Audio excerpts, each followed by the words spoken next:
Hey over there, Joe Lunchbox. And Joey Nightingale. And today we have landed right here in our auditorium, also known as the basement of our house.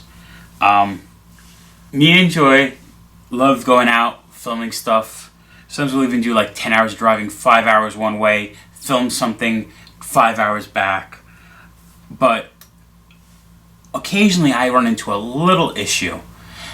Me being a big man, every so many years my back goes out on me and I get my fellow cane and I end up sleeping on our living room floor on an old mattress for a week or two because I could barely stand, and because of that we can't be in the car driving, filming like I love to be filming. So I was like, what could we share with you at home, because I still want to film, I still want to share stuff with you. And I figured we'll start a new series.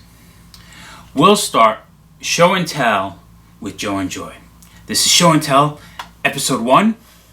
I've said before, I like stuff. He does like stuff. Joy likes stuff too. Don't let her fool you. So we figured we have lots of collections or just interesting items, like you can see behind us. We have from Pez dispensers to Avon aftershave bottles to a big filing cabinet. You might see that's filled with important papers. No, that's filled with travel brochures, amusement park maps, and those little pamphlets. Yeah, I have a lot of stuff to share with you. The collections go on and on. We do say that we are here in our auditorium, so I figured a good way to start Show and Tell would be share with you our top 10 favorite things in our personal auditorium. Now, these might not be the weirdest things we own. We'll save that for another list. It's just stuff that has the most sentimental value to both of us, stories about us, and some of them are interesting, some of them are a little weird, but we'll go over each one individually. So, before we show you this though, we hope you like seeing our cool collections and stuff like this. If you do, let us know. Like, this is a new bit. Obviously, we're starting it out of necessity because I can't really travel at this moment in time. Hopefully I'll be back on the road soon. Me and Joy will be out filming stuff like we love to do. But like I said, I have weird collections. Do you want to see this? Like, let us know. And if you like it, let us know that you like it by liking this video. And like I said, we're always on the road filming our adventures in Oddities and Kitsch. You know, we're A-okay. So if you want to see more stuff like that when we're back on the road, make sure you subscribe to the channel, ring the notification bell. But I think it's time to start our first ever Show and Tell. So step right up. Let's go for this ride. All right. Item number 1. Sounds like an auction. No, I'm not selling any of this. No. None of my collection's ever for sale. I said sounds like, not is. My nieces could deal with it when I'm old and dead, and unless my house turns into a museum, which is what I'm dreaming of. I love you guys if you're watching. We're sorry. I have a lot of stuff. All right. So first thing, a little quick backstory. Joe, when he was a kid, fell in love with Robert Ballard and marine archaeology. And when I learned this is what I'm going to do for a living. That was decided at a young age, probably around 8 or 9. I want to be a marine archaeologist. Discovery of the Titanic. This is the greatest thing in this world. I did all the research on the Titanic I could. Amazing. I go to college. I failed my first archaeology course. The only course I've ever failed in my life. I decided maybe I should major in photography instead. But I always did love it. Still love it. I didn't even really want to be a marine archaeologist. I wanted to be a treasure hunter. Everyone wants to be Indiana Jones. I could be under the sea. So, when I had a chance to get an actual piece of coal from the Titanic, recovered from all the way under the ocean, why not? I know it's in the 10 spot, but this means so much to me because even if I didn't do this for a living, it's still a dream. And to have a piece of something that sunk in 1912 fascinates me. But let's move on to number 2. Ooh. And obviously, the world shut down 2 years ago, and I had a lot of free time in my hand. Oh boy, did he. And I wanted to expand our oddities collection. Oh boy, did he. And yes, there was eBay, which we won't get into that story. Oh boy, there was. But I figured a good way is I have time in my hands, try to learn some trades I never did, craftsman stuff, And one of the things I wanted to do was, in Boy Scouts, I was never good at whittling. I'm like, I want to try to make stuff. And I did. They're not great, but I'm proud of it because I never thought I would be able to. I actually am very proud of you for them. With carving, I always wanted, I've seen these in museums since I've been a kid, carve a wood chain, have a single piece of wood. All the links are separate, one piece of wood. We bought the cheapest carving tools we could off Amazon. I know the craftsman is a factor, but I think the tools also are a factor. I do want to carve this again with better tools one time, but I'm pretty proud of this. I was taking defensive driving online, sitting on my computer, listening and carving away, and I made my own little wood chain. And I'm like, what else could I carve? I think with that one, you've got like some blood in there too. There was some blood. There was more blood in this next one. So the next item, still on the number 2, the number 2 item is carving. Is going to be this golf ball stuck in this piece of wood. Now you're like, that's impossible. That golf ball is bigger than any of those openings. And yes, this is a solid piece of wood. Wasn't altered. Golf ball wasn't altered. I just carved. And I found out how to make stuff like this. I mean, anyone, if you search the internet, can find out how to make stuff like this. But to me, it's cool. It was an accomplishment for you. And it was an accomplishment. And it is something odd. These weird, impossible items. And I made it. So for my oddities collection. And that is number 2. Which ties in being an impossible item to item number 3. Ooh. Item number 3 is its whole collection within itself. I only brought a few down to show you. This is a big collection. That was an impossible item. Another thing is called impossible bottles. Impossible bottles are a bottle where it has an item in it that's usually bigger than the opening. That you would not even think. The stuff inside is still fully functioning. The bottle hasn't been cut, glued, anything along the side. The first one I made was this one, which I'm proud of. It's not the best. We have a snap bottle with a deck of Coca-Cola playing cards. Yes, it's a full deck of Coca-Cola playing cards. This took me a little bit of time, but I'm proud of it. After that, I found out that you could put a wood dowel in a bottle with a bolt through a nut. And I went, oh, well, I'm nuts. I want to make this. And I made one. And I'm like, that's not tricky enough. Let's put 2 bolts going opposite directions in a Coca-Cola bottle through a wood dowel. This took a little longer than I thought. I only made 2 others that I'm going to show you today. We have ping pong balls in bottles. And as you can see, the ping pong ball can't fit out of the hole. After that, I did do a little eBaying. First thing I came, actually, these are more Etsy. I think they were Etsy. Being a big man who loves chocolate milk, seeing a Groovy Cow bottle with a Rubik's Cube, which I love solving, in the milk bottle was awesome. Mm-hmm. I needed it for my Impossible collection. And then the newest one I discovered, there's a man who goes by the name of Brad Byers. He's a sideshow performer, Guinness World Record holder. I admired his work by far, never met him. And he sells Impossible bottles on eBay. Not eBay, my mistake, on Etsy. Gorgeous stuff. And I have a golf ball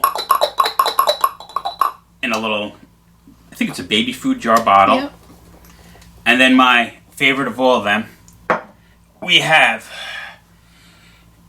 in this bottle a bar of bath in a bottle. Yeah, we have a bar of Dove soap, the little loofah thingy, the little, and a rubber ducky, all in this bottle. And I love this so much. That's why it is number 3 on our collection of oddities, our favorite oddities. Definitely. We're just going to keep moving along, though. All right. Joy's going to share number 4 with her, because this is something that Joy started, which one day will be its own collection among itself. I want it to be its own collection. So basically with him and his marine archaeology thing, growing up, animals. I've always loved animals. I did animal science, marine biology. She even loves me. Yes. I am an animal. But then when I found out that there was paintings done by animals, I was like, I had to get them. Yeah. Eventually, we'd love to have a house that we have a room where we could actually have a full gallery of all different paintings done by all different animals. We're going to as many zoos as we can. Yep, I got my penguin, and what's really cute is it tells you who did this. Ripley's Aquarium in Gatlinburg, Tennessee. Love it, love it. Clark's Trading Post. I got this one done by Victoria, their bear. She was the senior. Unfortunately, I read that she did pass away, so... But we do have a painting by her. I have a painting. And then the most recent one was when we went to Vegas. They have their, was it Siegfried and Roy's Secret Garden at the Which sadly, the Mirage is going away. So if you want to go, you should go see that as quick as possible. I don't know when it's going away. And I know the animals are going away too. But we got a dolphin painting. Yeah. And we loved going to all these attractions, getting all these paintings. We'll leave links to, we went to all three things, made a video of all three of these attractions. We'll put links to all three of them down below. But Joy loves them. I do. I eventually want an elephant. I would definitely want big cats. I want big cat paintings. She wants big cats, but she wants big cat paintings too. Well, yeah, that's why I said big cats and then big cat paintings. If there's like a red panda that does one, I want it. Yeah, if any of you know zoos that have this, we know like Buffalo Zoo has the painting elephant, we have to get there, but if you know any zoos that have animals that do cool paintings, let us know so we could go do a video of that zoo and Joy could get a cool painting. Yeah. But that's one of Joy's favorite things, and I think it's a really cool collection. We also have a collection of like art by our friends, and Oh, definitely. I like art from up-and-coming artists or our friends or animals, like stuff that isn't... Up-and-coming artists! Yeah. And on that note, the next thing is part art, part Coney Island, and very odd. Coney Island means tons to me and Joy. As we move farther on this list, you'll see that, like I said, these aren't the weirdest items. We're not having weird taxidermy stuff. They're our favorite items. And Coney Island means the world to us. And we fell in love with the sideshow, all the people that were from it. Coney Island USA was an organization that we used to go to all the time whenever we had time. Mm-hmm. And there was a man there named Chris Miano that ran a fabricating shop out of the sideshow, or out of Coney Island USA, in the building the sideshow's in, upstairs. You get the point. Named Huckster Fabrications. And we were friends with Chris, so when he started getting stuff and making stuff, oh yeah, we wanted to. The next thing he didn't make, but when they redid the Coney Island Boardwalk, all the original wood that they were tearing out replacing, he went and he got and saved all this wood. And I figured this would be perfect for me. Now, here is a wood box carved to look like a hot dog, thinking of Nathan's famous hot dogs, or the very first hot dog that was made at Coney Island. And I needed a hot dog box. But not because I needed the hot dog box. The reason I needed the hot dog box is I needed a sarcophagus, you see. Because whenever you go to a good oddities museum, they need a mummy. Something mummified. Yep. And in this box, Nathan's, a few years ago, turned 100 years old. I have a 100-year-old mummified Nathan's hot dog. That's right. We found this under the boardwalk. Carbon dated it. And there it is. Doesn't smell like a hot dog anymore. I guess because we figured it was because of the sand, the heat in the sand, the salt air coming off the ocean. But in this collection, in my little Coney Island boardwalk hot dog wooden sarcophagus, we have a mummified hot dog. Ooh. All right, coming in at our number 6 spot. From like I was saying, loving Coney Island, loving Sideshow. As you know, we were both Sideshow performers, still are. Not as much as I would like, but still are. Mm-hmm. But it's funny when you have a trade and you have all this equipment for your trade, and like you just look at them as tools. And for a while they were building the auditorium, and I have a half a garage full of Sideshow props. And I somehow never looked at them as if they could be part of the oddities, because they were just tools of my trade. Right. And then one day I'm like, but the history of some of them and just the weirdness of some or quirkiness of some, I'm like, well, they could go with me on the road and perform, and then they could come back and be in my oddities museum. Of course. And we're going to show you one of mine and Joy's favorite pieces. Oh my god. I love this one.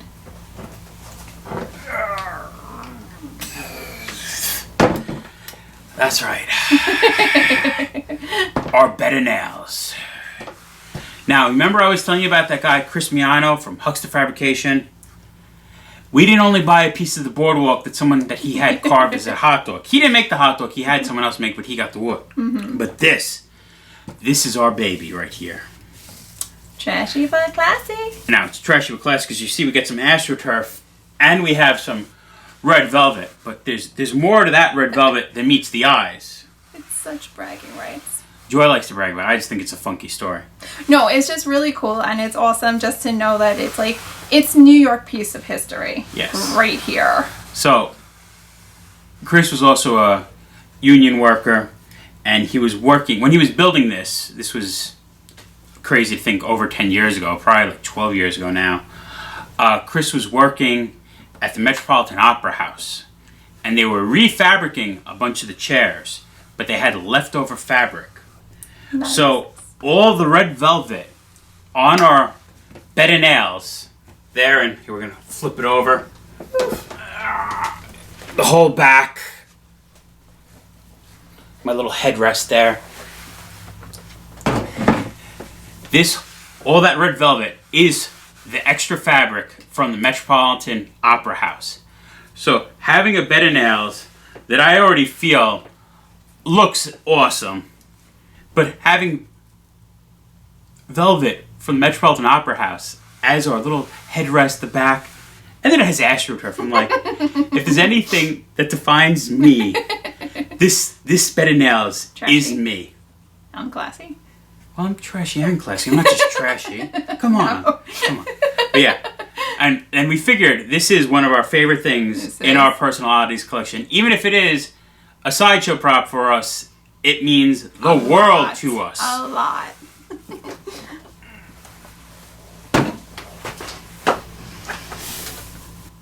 Coming in on our 7th spot. Now, we were talking about the Coney Island Sideshow. Now, I love that a lot of the performers over there, I got into going to the Sideshow. I wanted to photograph, and I would follow performers all over the place. Mm-hmm. And a lot of those performers became friends. A lot I consider my family. Now, I can't remember if it was 2006 or 2007. I think 2007. We met a man that goes by Black Scorpion from Texas. He came up, performed the summer at Coney Island. We became great friends. I consider him part of my family. And now Black Scorpion, we have a little pitch card that we got from him that ties into the item that we're about to show you. He was born with, I'm terrible at pronunciation, I apologize, ectrodactyly, which means it's almost like his hands were born not fully formed, split. Now, he goes by the name Black Scorpion because if you see, his hands almost form claws or pinchers like a scorpion. So a few years ago, he made these casts of his hand, limited of 50 sets, authentic claw cast, pairs number 7 out of 50.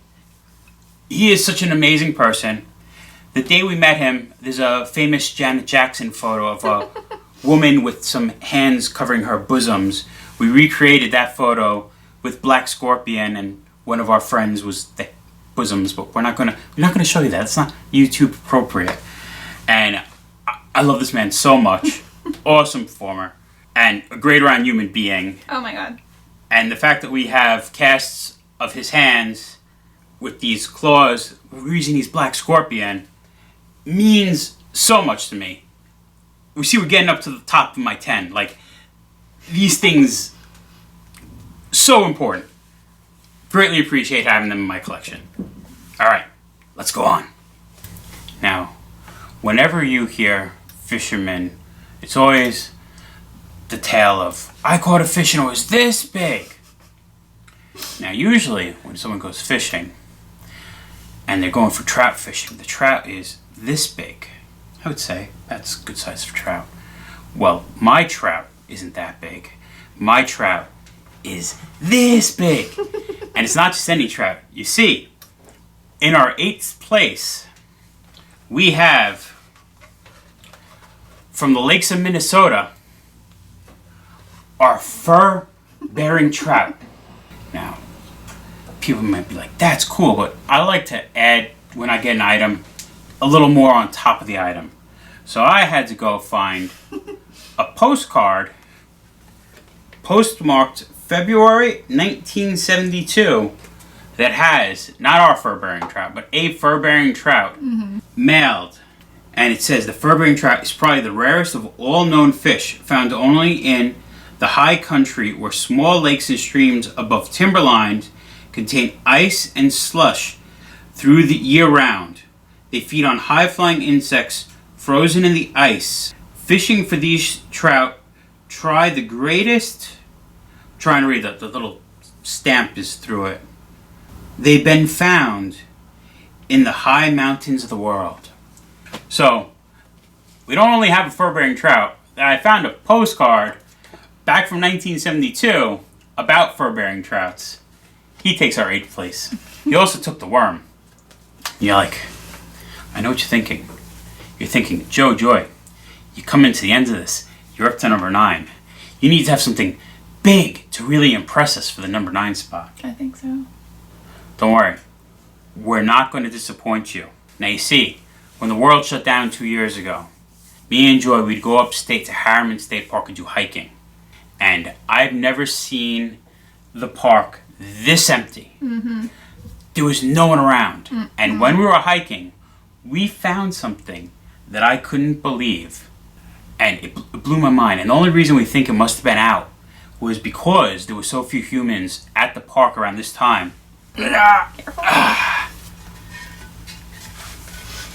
We found a Bigfoot track. Yep. We ran to the store quickly, got plaster of Paris, a gallon of water, mixed it up, and got a cast. This was on the trail heading up to Bald Rocks. If you know, it's off 7 Lakes Drive up in Harriman. And there was another print. It was only partial. It was like faded in like the hill, but this one was a good print. Yeah. And I never thought I'd find one, but in our number 9 spot is our own Bigfoot footprint cast. I love this so much. You're like, Joe, Joy, drumroll. What is the 10th place, your all-time favorite thing in your oddities collection? I'm glad you asked. I'll let you know. You see, again, everything ties to Coney. Everything ties to Sideshow with us. Yes, when I was a kid, I went to Ripley's in Gallenberg, Tennessee with my cousin, and that inspired me to collect this stuff. And I remember going to my first Sideshow in 7th grade at the San Gennaro Festival in New York City. That inspired me into this stuff. Loving magic, going to Tannen's Magic Camp. That inspired me. I have a crazy magic collection. Would you want to see that one of these videos? Let me know in the comments down below. But on that note, in the number 10 spot, which is the top one, we have our collection of Sideshow banners. Now, the first banner that you're looking at right now was a gift to us for our wedding by one of our good friends. Our tattoo artist did a lot of our tattoos, and I worked as his assistant for a year, many years ago. A man named Logan Aguilar painted me and Joy our own Sideshow banner to be hung at our wedding. He might have went off script of what we asked for, but I love it still. Yep. We forgive you for that one. It hangs in our bedroom, but this hung at our wedding. We did get married at Coney Island Sideshow, and it is one of our Sideshow banners. The next is a set of, I want to say 3 banners, but it's 5 banners one is a 3-panel that makes up a whole banner. Yep. But a few years back, one of our favorite sideshow banner painters, Marie Roberts, who used to be the resident artist at Coney Island, USA, would paint all their sideshow banners. Mm-hmm. Amazing stuff. Sadly, had to sell some of the banners, but I'm very glad that me and Joy had the chance to acquire and purchase a bunch of the banners. And like I said, loving Coney Island and going to Sideshow, it's not just that we got Sideshow history, it's that we got banners that have our friends in them. The first one that you're looking at right now is Insectivora, who I feel still had the most beautiful firing act I've ever seen. I definitely agree. It was so on point. Amazing performer. And it's funny when me and Joe have lots of tattoos, but when you go back 20 years ago, and not that many had tattoos, and when you see this beautiful woman with these tattoos on her face, it was very bold back then. Felt it made more of a statement. And to have a banner of her means everything. She's a good friend. We talk about weird stuff, how we talk about paintings. I have paintings that she used her nose to paint. And in this banner, you see her beautiful long dreadlocks. I actually have some of those dreadlocks when she cut them off, but those are collections for other days. Moving on, I feel the first person that opened the door for us to become part of the family of the Sideshow is a man that goes by the name Eek the Geek. Mm-hmm. So when we knew Marie Roberts was selling these banners, and one of them was of Eek the Geek, it had to be purchased. Yes. I've had tons of questions as a performer in Sideshow, and Eek was always there to answer my questions, help guide me in my path through being a Sideshow performer. So owning one of his banners, so much meaning to me.